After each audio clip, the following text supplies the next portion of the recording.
নমস্কার, বাংলার গ্রামের আড্ডায় আপনাদের স্বাগত।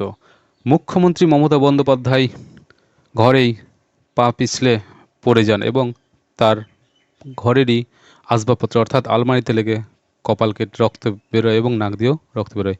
ওনাকে হসপিটালে ভর্তি করে তার সেই কপালের যে কাটা সেখানে 2টো সেলাই দেওয়া হয় এবং এখন পরিস্থিতি মোটামুটি স্থিতিশীল। এ বিষয় নিয়ে অনেকে অনেক ধরনের কথা বলেছেন।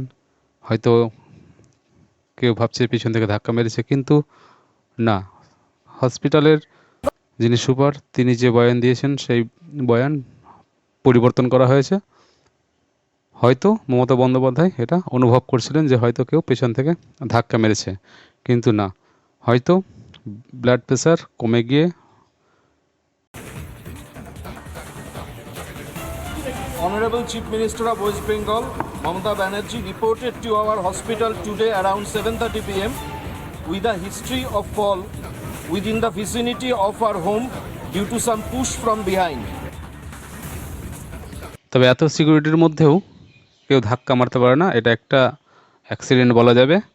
তাই যাই হোক, দলমত নির্বিশেষে আমাদের মুখ্যমন্ত্রী মমতাদির সুস্থতা কামনা করি।